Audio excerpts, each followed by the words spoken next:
오늘 본문의 말씀은 결혼식 풍경입니다. 이스라엘 결혼식 풍경이 우리나라와는 이제 많이 다른 것을 알 수 있는데요. 코로나19로 인해서 우리나라 결혼식도 그 풍경이 많이 바뀌었다고 합니다. 결혼식장에서 아르바이트 하는 우리 큰아들이 코로나 시대의 결혼 풍속을 이렇게 얘기해요. 코로나가 아주 심했을 때에는 뷔페를 이용하지 못하니까 답례품으로, 식사 대신 답례품으로 그런 물품을 준비를 하고요. 결혼식에 참가하는 인원도 49명으로 정해져 있기 때문에 그 사람들은 대부분 일찍 와서 인사하고 또 축의금 전달하고 그렇게 집에 돌아가는 사람들이 많이 있었다고 합니다. 그게 대부분이었다고 합니다. 신랑 신부 친구들은 따로 이렇게 그 방이 마련되어 있는데 거기서 영상으로 시청하고요. 또 사진 찍을 때만 이렇게 나와서 단체 사진 찍고요. 그렇게 돌아갔는데 단체 사진 찍을 때에도 처음에는 이제 마스크를 쓰고 신랑 신부 옆에서 단체 사진을 찍었다고 해요. 요즘은 조금 이렇게 풀려지기는 했는데요. 또 결혼식장에 들어갈 때는 QR코드를 찍어야 되기 때문에 입구에 굉장히 길게 줄이 늘어서 있고, 또 축가 부를 때에도 마스크 쓰고 축가를 부르고, 또 뷔페도 이렇게 뷔페가 오픈되어 있는 곳은 한 칸씩 뛰어서 앉고, 또 음식을 담을 때에도 꼭 일회용 장갑을 사용해서 음식을 이렇게 자기 접시에 옮겨 담아야 한다고 합니다. 세계의 결혼식, 우리가 알고 있는 결혼식 풍경은 이렇게 머릿속에 그려지는데 세계적으로 결혼식 풍경이 우리나라와 다 똑같지는 않습니다. 미국 같은 경우에도 결혼식에는 웬 쌀을 이렇게 뿌리거든요. 오래 살라고, 또 그 자녀를 많이 낳고 행복하라고 그런 의미를 담아서 쌀을 뿌리고요. 결혼식 마치고는 또 우리나라는 바로 신혼여행 가는데 저녁에 파티를 여는 다른 풍경들이 있습니다. 신부의 얼굴을 가리는 베일이 있어요. 예전 전통이 베일인데 신랑 신부가 서로 사랑해서 결혼하지 않고 양가 부모가 정략 결혼을 할 경우에 혹시 이제 신부가 이렇게 아름답지 못한 경우 신랑이 도망갈까봐 신부의 얼굴을 가리기 위해서 베일을 처음 사용을 했고요. 요즘은 또 더 신부를 아름답게 꾸미기 위해서 베일을 사용하기도 합니다. 인도에서는 꼭 여자가 먼저 프로포즈를 해야 되고요. 중국에서는 흰색 웨딩드레스를 입으면 안 된다고 합니다. 흰색 웨딩드레스를 입으면 이렇게 금방 이혼한대요. 그래서 중국 사람들은 흰색 웨딩드레스를 입지 않습니다. 브라질에서는 결혼하기 전에 시험을 치러야 된대요. 그래서 시험에 합격해야 결혼을 할 수 있고요. 그 결혼에 대한 다양한 교육을 받고 또 그러고 시험을 치릅니다. 시험에 합격하지 못하면 나중에 유산 상속하는데 유산을 제대로 받을 수 없는 그런 풍속이 브라질에 있다고 합니다. 오늘 이 성경에서는 우리가 좀 생소한 결혼식 풍경이 이렇게 있습니다. 이 말씀은 우리 결혼 풍속을 생각하면 참 금방 와닿지 않는 그런 부분들이 있는데요. 당시에는 이 마을에서 결혼식 할 때 이것은 우리가 생각하는 것보다 훨씬 더 큰 그런 결혼잔치가 됩니다. 꼭 우리 집 결혼이 아니어도 마을에 누가 결혼한다라고 하면 일주일을 다 같이 비워놓는 것이죠. 온 동네가 일주일 동안 축제를 벌이는 것입니다. 신랑 신부는 아주 화려한 옷을 입고 왕후처럼 그렇게 특별한 대우를 받습니다. 그런 결혼식이 일주일 동안 계속 이어지고요. 또 친구들과 함께 잔치를 즐깁니다. 요즘도 이렇게 친구들을 다 결혼식에 초청을 하는데 많게는 약 60명까지 친구들이 모여서 함께 일주일간 먹고 즐긴다고 합니다. 제가 이렇게 보는 주석책 가운데 바클레이라고 하는 분이 마태복음을 썼는데 거기에 보면 알렉산더 핀들레이라고 하는 분이 그 팔레스타인에서 경험한 그러한 이야기를 합니다. 그 책에 보면 이렇게 나와 있어요.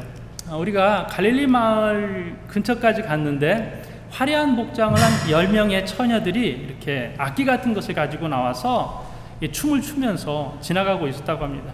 통역사에게 물어봤습니다. 이게 무슨 풍경입니까? 그랬더니 결혼식 풍경이라고 하는 거예요.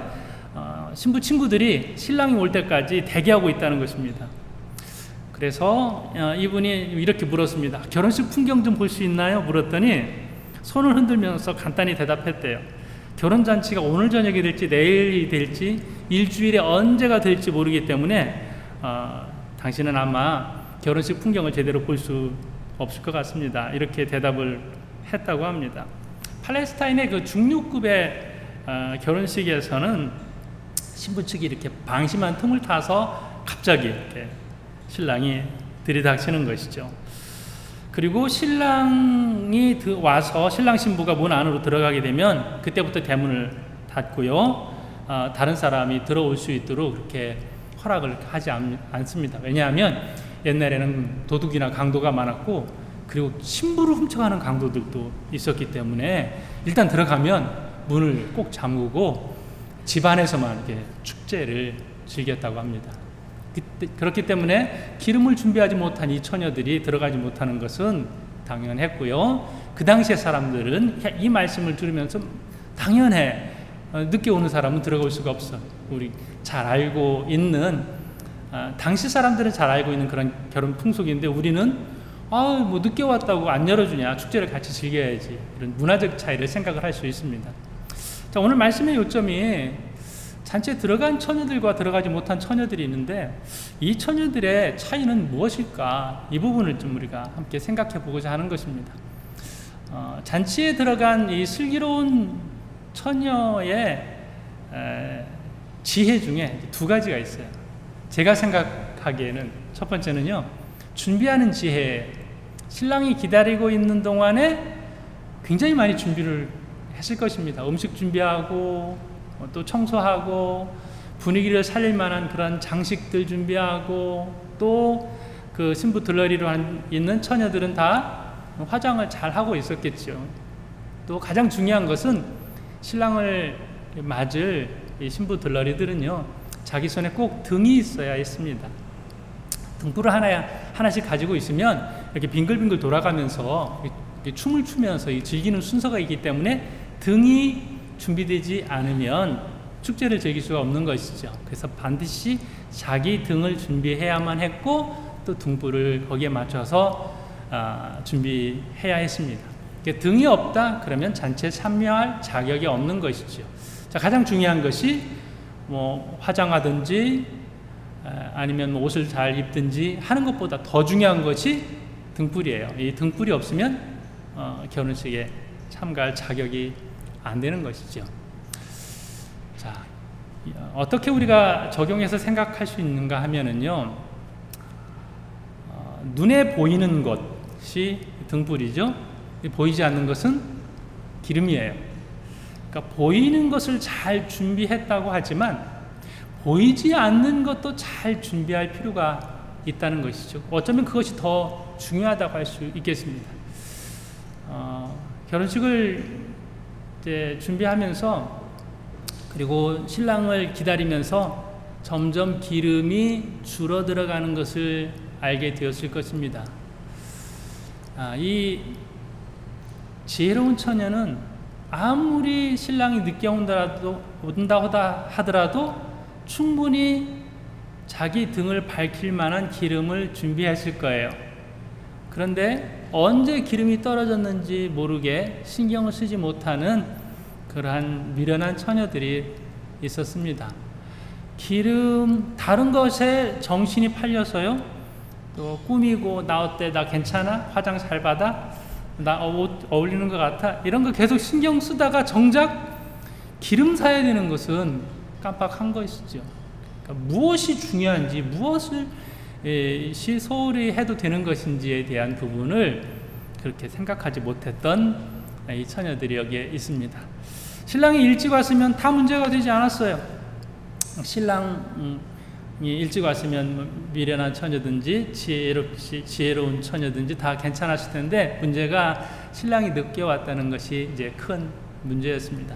당시에는 누가 중간에 카톡으로라도 연결을 해줬으면 좋았을 텐데 스마트폰이 없던 시대, 그리고 시계도 없던 시대 마냥 기다려야만 하는 그러한 시대였습니다.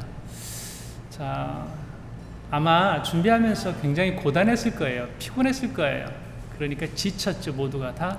그래서 오늘 5절의 말씀을 보니까 신랑이 더디에 오므로 다 졸며 잘세, 이렇게 되어 있습니다. 모든 사람들이 다 피곤했기 때문에 다 졸고 있었습니다. 중요한 차이 하나는 준비하면서 졸았던 사람과 준비하지 못하고 졸았던 사람이 있었습니다. 슬기로운 처녀는 완전한 준비를 갖추고 졸았고, 미련한 처녀는 아직 준비할 것이 많이 있었음에도 불구하고 졸았습니다. 피곤하면 졸을 수 있죠. 아무리 건강한 사람이라도 피곤하면 다 졸을 수 있습니다. 그러나 준비하고 졸았던 것과 준비하지 못하고 졸았던 것은 굉장히 큰 차이가 있습니다. 무엇이 중요한지 몰랐던 사람을 미련하다, 이렇게 표현하고 있습니다. 가장 중요한 것, 기름, 또 성경 해석에 따라서는 차이가 있지만 성령으로 해석하시는 분들도 있고요. 가장 중요한 것, 오늘 이 말씀은 천국에 대한 말씀인데 특별히 이제 외식주의에 대한 말씀을 하고 있습니다. 유대인들이죠. 겉으로는 잘 믿는 것처럼 보이는 그러한 형식들은 잘 갖추고 있는데 결정적으로 자기의 믿음을 드러내야 할 때는 믿음을 드러내지 못한다라고 하는 것입니다. 우리가 믿음이 있다라고 하면서 우리의 믿음이 언제 드러나냐면 고난이 닥쳐올 때, 시험에 빠졌을 때, 믿음이 그 정도밖에 안 됐어, 이렇게 드러날 때가 많이 있죠. 그래서 정말 우리가 역경에 부딪혔을 때는 우리의 믿음의 진실성을 잘 알 수 있다라고 하는 것입니다.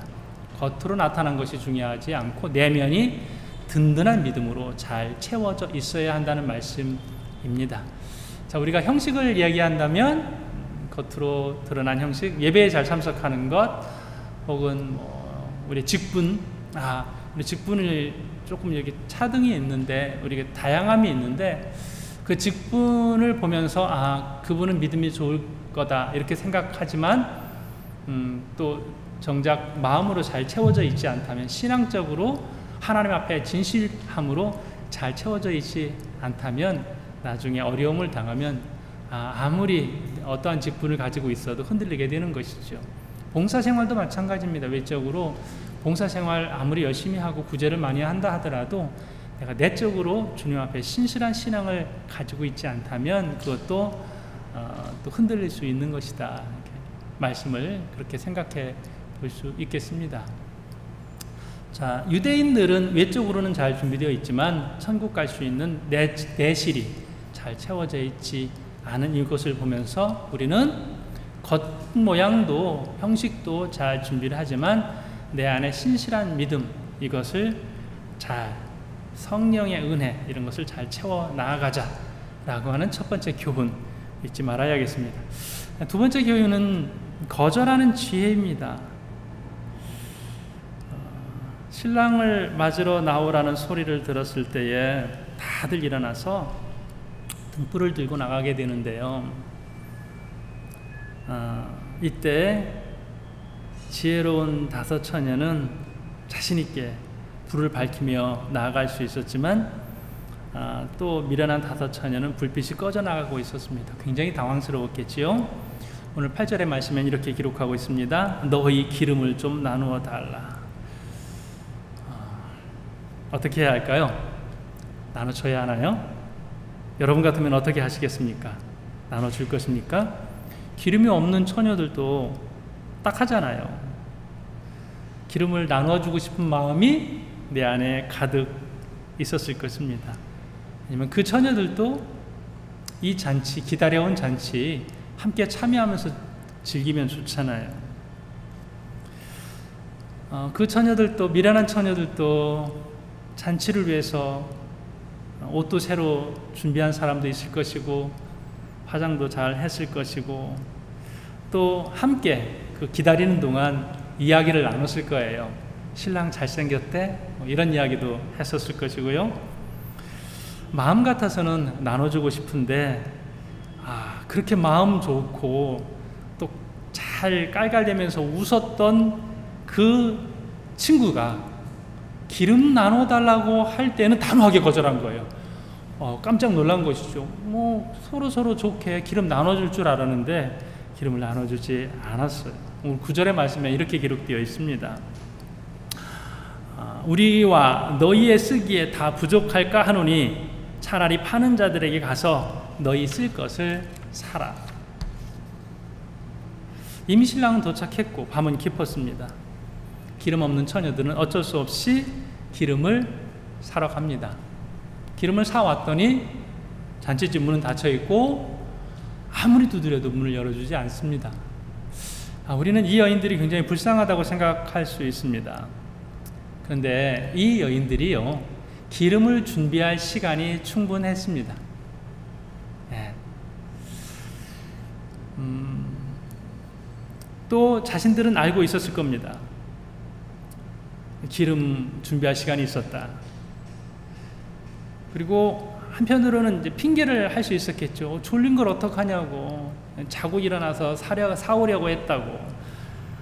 그리고 또 다른 5명의 처녀가 있으면 그런 사람들이 많았다는 얘기거든요. 자, 잠시 후에 우리가 자고 나서 같이 기름 사러 가자. 이렇게 이야기를 했을 것입니다. 어쩌면 미련한 친구들은 기름을 미리 준비한 친구들에게, 기름을 나눠주지 않는 친구들에게 화를 냈을지 모릅니다. 네가 친구야? 그러면서 내가 친구야? 이렇게 이런저런 이야기를 들으면서도 슬기 있는 5 처녀는 과감하게 단호하게 거절하는 용기가 있었습니다. 왜냐하면 거절을 하지 않으면 자신도 잔치에 제대로 참여할 수 없었기 때문입니다. 자, 여러분은 거절을 잘 하시는 편이십니까? 아니면 거절하지 못하고 나중에 가서 후회를 하시는 편이십니까? 저는 저희 부모님에게 착한 아들입니다. 초등학교 1학년 때 딱 한 번 교회에 갔어요. 친구 따라서 교회에 갔는데 정말 좋았습니다. 너무 좋아서 특히 찬송하는 시간이 너무 좋았어요. 그런 시간은 한 번도 제가 경험해보지 못했습니다. 교회에서 돌아오자마자 수도가에서 일하시는 어머니에게 달려갔습니다. 그리고 이렇게 말했습니다. 엄마, 나 이제부터 교회 다닐 거야. 교회 다녀도 되지? 그랬더니 어머니께서 단호하게 말씀하셨습니다. 잊어지지 않는 말입니다. 초등학교 1학년 때 어머니께서 저희에게 이렇게 말씀하셨습니다. 한 집안에 2 종교는 안 된다. 너 교회 가지 마. 그때 제가 이렇게 말했습니다. 알았어요. 왜요? 저는 착한 아들이니까. 그때 제 마음속에서는 다니고 싶어요. 왜 안 돼요? 이유를 설명해 주세요. 이렇게 묻고 싶은 마음이 있었는데 서운했는데 그냥 알았다고 하고 교회 안 갔어요. 전 착한 아들이니까. 어렸을 때 저희 별명은 예스맨이었어요. 물론 한국말로 대답 잘하는 아이였습니다. 대답을 시원시원하게 잘해서 저희 부모님이 너무 좋아하셨어요. 어떤 일을 시키실 때 무작정 대답부터 했습니다. 예, 알았어요. 왜요? 전 착한 아들이니까. 그리고 나서 부모님께서 시키신 일을 할 때 너무 힘들었어요. 너무 힘들다. 저는 행동이 조금 늦었어요. 이렇게 같은 일을 하더라도 형이나 동생이 하는 것보다 저는 이렇게 꼼꼼하게 천천히 하는 스타일이었기 때문에 그 일을 심부름을 마칠 때까지는 시간이 많이 걸렸어요. 이제 후회는 하는 거죠. 거절할 걸. 거절하지 못한 것을 후회할 때가 많이 있었습니다. 중학교 때 저희 어머니에게 한번 짜증을 낸 적이 있어요. 그냥 심한 짜증도 아니었어요. 근데 이렇게 짜증을 한번 냈어요. 그랬더니 저희 어머니가 이렇게 말씀을 하십니다. 너도 사춘기 오니? 제가 그 말에 깜짝 놀랐습니다. 사춘기라는 말이 뭔지도 잘 몰랐는데 그 다음부터는 한 번도 짜증을 내지 않았습니다. 왜 그랬을까요? 전 착한 아들이니까. 그리고 그 먼저 앞서서 사춘기를 세게 보낸 형이 있었어요. 형은 어머니와 자주 말다툼도 하고 또 짜증 섞인 이야기로 대화로 나누고 안 된다, 된다, 허락해달라, 안 된다. 뭐 이런 이 대화가 많았습니다. 그렇기 때문에 제가 더 착한 아들이 되고 싶었던 것 같습니다. 친척들에게 저희 부모님은 저를 소개할 때 이 아이는 착한 아들 이렇게 소개를 하셨어요. 지금도 친척들이 저를 만나면 둘째 아들은 착한 아들 이렇게 기억을 하세요. 고등학교 3학년이 되었을 때 처음 저희 어머니에게 노라는 말을 했어요. 어머니의 뜻을 거역을 했어요. 그게 뭐냐면 교회 나가는 것이었습니다. 중학교 1학년 때 제 단짝 친구가 교회 다니는 친구였는데 자주 저에게 교회 가자는 이야기를 했습니다. 저는 1초도 생각하지 않고 나 교회 안 나간다라고 했어요. 어머니가 절에 열심히 다니셨기 때문에, 그리고 어머니의 뜻을 거스를 수 없기 때문에, 난 착한 아들 계속 해야 되기 때문에 한동안 교회에 제가 그 소리를 들으려고도 하지 않았습니다. 근데 중학교 3학년이 됐는데 제 마음 안에 이상한 현상이 나타났어요. 막 굉장히 뜨거워졌어요. 친구는 계속해서 저에게 성경 이야기해주고 찬송 불러주고 이러는 가운데에 교회에 한 번도 나가지 않았는데 제 마음속에 교회에 너무 가고 싶은 마음이 생겼어요. 머릿속에는 어머니 생각 반, 부처님 생각 반이었어요. 교회를 나가면은 제가 벼락을 맞을 것 같은 불안과 이런 마음들이 그때 중학생에게 있었습니다. 그런데 너무 가고 싶더라고요. 그래서 그 친구에게 제가 먼저 말했습니다. 나 교회 가면 안 되냐고. 그래서 그 친구를 따라서 교회에 나가고, 교회에 나간 뒤에도 어머니에게는 제가 교회에 다닌다는 이야기를 하지 못했습니다. 그리고 몇 년, 3년 정도 동생들을 데리고 교회까지 나갔는데 어머니에게는 나 교회에 계속 다니고 싶어요 라고 말할 수 있는 용기가 나지 않았습니다. 그러다가 고3이 되었을 때에 담임선생님과 어머니가 만나는 시점이 있었습니다. 그때 담임선생님이 저희 어머니에게 이렇게 말씀을 하셨어요. 진로를 결정하는데 제가 신학대학에 가고 싶다고 이렇게 선생님한테 썼었거든요. 근데 그 얘기를 하셨어요. 아직 교회에 다니는 것을 모르는 어머니에게 우리 담임선생님은 이 아들이 신학대학에 가고 싶어 한다고 말씀을 하신 거예요. 충격을 받으셨죠.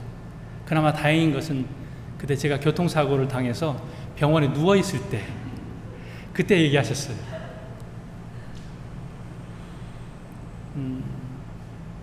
어머니께서 너 교회 안 다니면 안 되냐 이렇게 병실에서 이야기를 하셨고요. 그때 안 된다고 제가 처음으로 어머니에게 단호하게 거절의 의사표현을 했습니다. 그때 어머니께서 우셨거든요.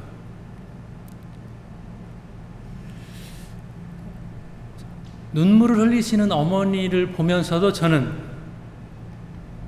이것은 어머니의 뜻을 따를 수 없습니다. 제가 교회를 계속 나갈 것입니다. 그리고 이런 말씀을 드렸어요. 제가 어머니를 교회에 나가게 하는 것이 가장 큰 효도라고 생각합니다. 그리고 어머니가 천당 가게 하는 것이 저는 가장 큰 효도라고 생각합니다. 이렇게 말씀을 드렸습니다. 어머니의 충격은 상당히 크셨고요. 그 뒤 1년 동안 절에도 안 가시고 교회에도 안 가셨어요. 아무 말씀도 하지 않으셨어요. 교회에 나가지 말라는 말씀도 하지 않으셨고 절에 같이 가자는 말씀도 하지 않으셨어요. 그리고 제가 신학대학에 입학하는 순간, 그때가 사순절 기간이었는데요.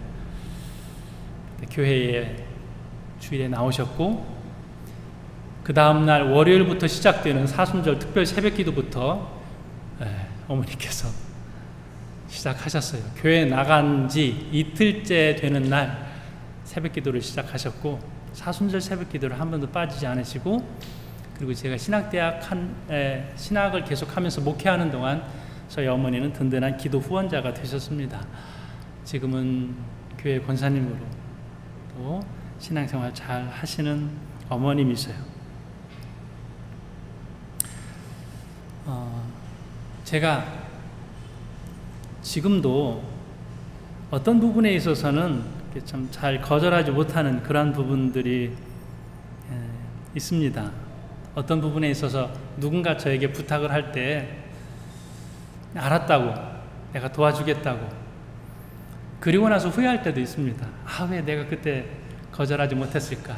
그 약속을 지키기 위해서 에너지가 많이 들어가고, 또 제 아내가 가끔은 잘 이렇게 도와주기 어려우면서 하루에 할 수 있는 것도 있고, 하루에 할 수 있는 그런 분량이 있는데 벅차게 그렇게 수락을 해서 고생을 하냐고 이렇게 이야기할 때가 있습니다. 어떤 부분에서는 이제 제가 계속해서 스스로 노력하는 부분은 노하는 거예요. 거절하는 거. 그 사람을 생각할 때, 도와달라고 하는 사람의 입장을 생각할 때는 좀 마음이 불편하지만 돌이켜서 생각하면 거절하기를 참 잘했다, 이렇게 생각할 때가 많이 있습니다. 제가 제일 잘한 것은 어머니께서 절에 계속 다니자라고 하셨을 때에 거절한 것이죠. 제일 잘한 것 같아요. 앞으로도 이 부분은 제가 계속 노력을 해 나갈 것입니다. 내가 감당하기 어려운 부분들, 그 부분에 있어서는 좀 거절하려고 이제 노력하고자 이렇게 생각합니다. 여러분은 어떠십니까? 거절을 잘 하십니까? 아니면 거절하지 못하고 나서 끙끙대면서 후회하시는 그런 편이십니까? 제가 예전에 구입해서 이제 가끔씩 읽고 있는 책이 있어요. 이 책인데요, 제목이 좋은 사람 컴플렉스입니다. 이 저자가 미국 내에서도 상당히 이렇게 유명한 상담가이기도 하고요, 텔레비전에서 유명한 강연도 하고 또 실력 있는 교수입니다. 이분이 30년간 목회 활동을 하셨던 목사님이시도 하시면서 목회 활동하면서 상담하면서 강연하면서 이분이 어떤 부분에 이제 집중을 하게 됐습니다. 좋은 사람 컴플렉스, 그 좋은 사람이 되어야 한다라고 하는 이 컴플렉스에 매여서 사는 사람들, 그러면서 스스로도 힘들고 다른 사람을 힘들게 하는 사람들이 너무나도 많다는 것을 알게 됐습니다. 그래서 이 사람들을 어떻게 도와줄까 생각하다가 이제 책을 내게 됐는데요. 여기 어떻게 하면 이제 이 컴플렉스에서 벗어날 수 있을까라고 하는 초점이 있습니다. 이 저자가 얘기하는 것은 좋은 사람이 되려고 너무 애쓰지 말라는 것이죠. 저자 자신도 좋은 사람이 되고자 애쓴 경험이 많이 있습니다. 다른 사람들에게 좋은 인상을 이렇게 주려고 여러 가지 노력을 많이 했다는 것이죠. 그 노력이 인간관계에 좋지 않은 영향을 끼친다라는 것을 알게 됐습니다. 상담가가 이렇게 말해요. 좋은 사람이 되려고 애를 쓰지 마십시오. 좋은 사람이 될 필요 없습니다. 좀 이상하게 들릴 수도 있겠지만 이 부분을 용기 내서 실천을 해 보다 보면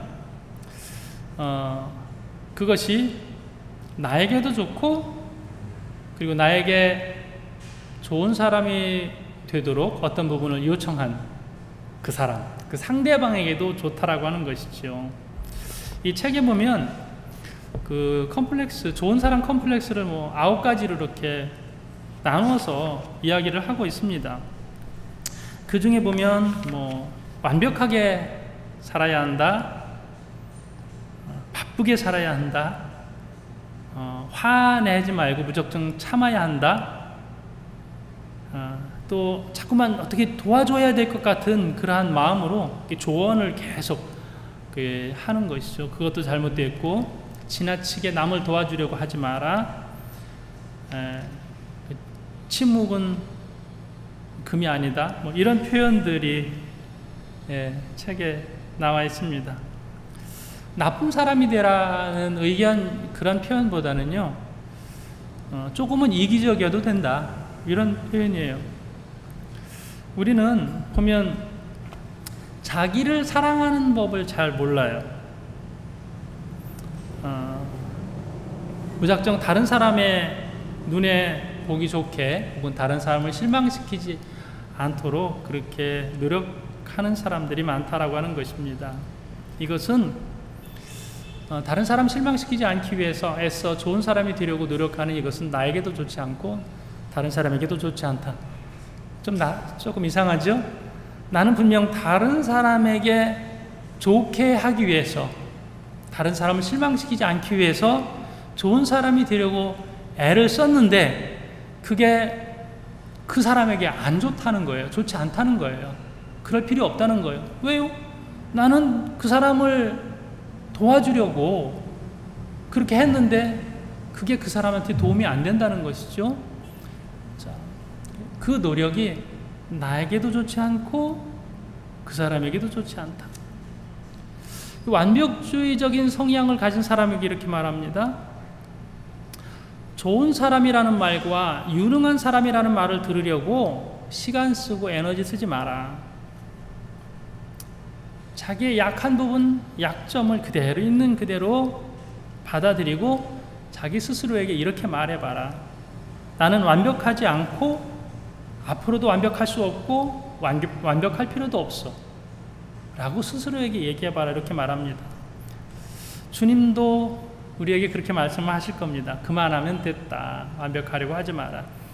이 책에 9가지 주제를 쓰고 그 주제 끝부분에 반복적으로 하나의 문장을 쓰는데 저는 이 문장이 굉장히 좋아요.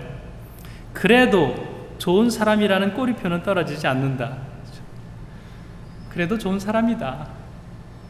내가 그렇게 다른 사람의 눈에 맞추려고 애를 쓰지 않아도, 거절을 해도, 조금은 이기적이어도 그래도 여전히 너는 좋은 사람이다 라고 하는 것입니다.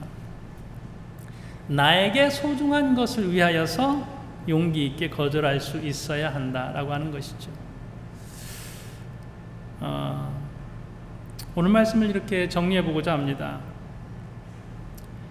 기름을 준비하지 못한 사람은 분명 형식적인 그런 형식주의에 빠져 있는 유대인들일 것입니다. 우리가 주님을 진정으로 받아들이고 그 주님과 함께 동행하고 그 주님과의 교제가 계속 끊어지지 않게 성령의 기름이 우리한테 부어져 있어야 합니다. 그 다른 것에 바빠가지고 성령과 교제하는 이 시간을 뒤로 미루거나 빼거나 하지 말라고 하는 것이죠. 이것을 계속 유지해라.